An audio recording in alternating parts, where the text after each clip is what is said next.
எண்ணாகமம் 13ஆம் அதிகாரம். கர்த்தர் மோசேயை நோக்கி, நான் இஸ்ரவேல் புத்திரருக்கு கொடுக்கும் கானான் தேசத்தை சுற்றி பார்ப்பதற்கு நீ மனிதரை அனுப்பு.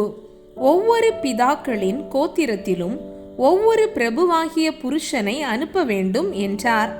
மோசே கர்த்தருடைய வாக்கின்படியே அவர்களை பாரான் வனாந்தரத்திலிருந்து அனுப்பினான். அந்த மனிதர் யாவரும் இஸ்ரவேல் புத்திரரின் தலைவர்கள்.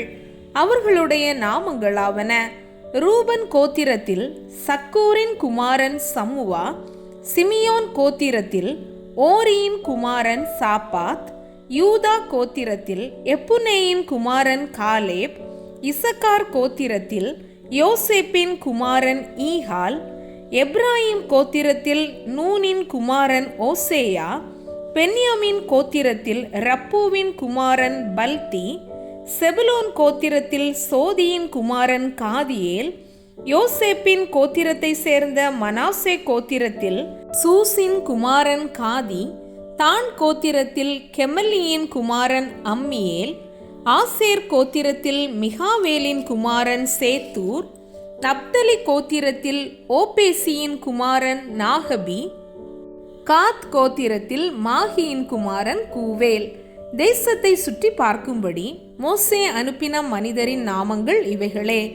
நூனின் குமாரனாகிய ஓசேயாவுக்கு யோசுவா என்று மோசே பெயரிட்டிருந்தான். அவர்களை மோசே கானான் தேசத்தை சுற்றி பார்க்கும்படி அனுப்புகையில் அவர்களை நோக்கி, நீங்கள் இப்படி தெற்கே போய் மலையில் ஏறி தேசம் எப்படிப்பட்டதென்றும் அங்கே குடியிருக்கிற ஜனங்கள் பலவான்களோ பலவீனர்களோ கொஞ்சம் பேரோ அநேகம் பேரோ என்றும், அவர்கள் குடியிருக்கிற தேசம் எப்படிப்பட்டது, அது நல்லதோ கெட்டதோ என்றும், அவர்கள் பட்டணங்கள் எப்படிப்பட்டதென்றும், அவர்கள் கூடாரங்களில் குடியிருக்கிறவர்களோ கோட்டைகளில் குடியிருக்கிறவர்களோ என்றும், நிலம் எப்படிப்பட்டது, அது வளப்பமானதோ இளப்பமானதோ என்றும், அதில் விருட்சங்கள் உண்டோ இல்லையோ என்றும் பாருங்கள். தைரியம் கொண்டிருந்து தேசத்தின் கனிகளிலே சிலவற்றை கொண்டு வாருங்கள் என்றான். அக்காலம் திராட்சை செடி முதற் பலன் பழுக்கிற காலமாயிருந்தது. அவர்கள் போய் சீன் வனாந்தரம் தொடங்கி ஆமாத்துக்கு போகிற வழியாகிய ரேஹோப் மட்டும் தேசத்தை சுற்றி பார்த்து தெற்கேயும் சென்று எப்ரோன் மட்டும் போனார்கள். அங்கே ஏனாக்கின் குமாரராகிய அஹீமானும் சேச்சாயும் தல்மாயும் இருந்தார்கள். எப்ரோன் எகிப்தில் உள்ள சோவானுக்கு 7 வருஷத்திற்கு முன்னே கட்டப்பட்டது. பின்பு அவர்கள் எஸ்கோல் பள்ளத்தாக்கு மட்டும் போய் அங்கே ஒரே குலையுள்ள ஒரு திராட்சை கொடியை அறுத்தார்கள். அதை ஒரு தடியிலே 2 பேர் கட்டி தூக்கி கொண்டு வந்தார்கள். மாதளம் பழங்களிலும் அத்தி பழங்களிலும் சிலவற்றை கொண்டு வந்தார்கள். இஸ்ரவேல் புத்திரர் அங்கே அறுத்த திராட்சை குலை நிமித்தம் அவ்விடம் எஸ்கோல் பள்ளத்தாக்கு எனப்பட்டது. அவர்கள் தேசத்தை சுற்றி பார்த்து 40 நாள் சென்ற பின்பு திரும்பினார்கள்.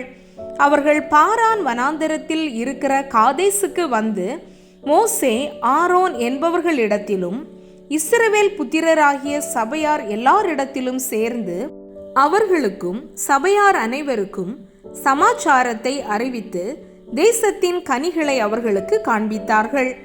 அவர்கள் மோசேயை நோக்கி, நீர் எங்களை அனுப்பின தேசத்துக்கு நாங்கள் போய் வந்தோம். அது பாலும் தேனும் ஓடுகிற தேசம்தான். இது அதனுடைய கனி. ஆனாலும் அந்த தேசத்திலே குடியிருக்கிற ஜனங்கள் பலவான்கள், பட்டணங்கள் அரணிப்பானவைகளும் மிகவும் பெரியவைகளுமாயிருக்கிறது. அங்கே ஏனாக்கின் குமாரரையும் கண்டோம். அமலேக்கியர் தென்புறமான தேசத்தில் குடியிருக்கிறார்கள். ஏத்தியரும் எபூசியரும் எமோரியரும் மலைநாட்டில் குடியிருக்கிறார்கள். கானானியர் கடல் அருகேயும் யோர்தான் அண்டையிலும் குடியிருக்கிறார்கள் என்றார்கள். அப்பொழுது காலேப் மோசேக்கு முன்பாக ஜனங்களை அமர்த்தி, நாம் உடனே போய் அதை சுதந்தரித்து கொள்ளுவோம், நாம் அதை எளிதாய் ஜெயித்து கொள்ளலாம் என்றான். அவனோடே கூட போய் வந்த மனிதரோ, நாம் போய் அந்த ஜனங்களோட எதிர்க்க நம்மாலே கூடாது, அவர்கள் நம்மை பார்க்கிலும் பலவான்கள் என்றார்கள். நாங்கள் போய் சுற்றி பார்த்து வந்த அந்த தேசம் தன் குடிகளை பட்சிக்கிற தேசம். நாங்கள் அதிலே கண்ட ஜனங்கள் எல்லாரும் மிகவும் பெரிய ஆட்கள். அங்கே ராட்சத பிறவியான ஏனாக்கின் குமாரராகிய ராட்சதரையும் கண்டோம். நாங்கள் எங்கள் பார்வைக்கு வெட்டுக்கிளிகளைப் போல் இருந்தோம், அவர்கள் பார்வைக்கும் அப்படியே இருந்தோம் என்று சொல்லி, இப்படி இஸ்ரவேல் புத்திரருக்குள்ளே தாங்கள் சுற்றி பார்த்து வந்த தேசத்தை குறித்து துர்ச்செய்தி பரம்ப செய்தார்கள்.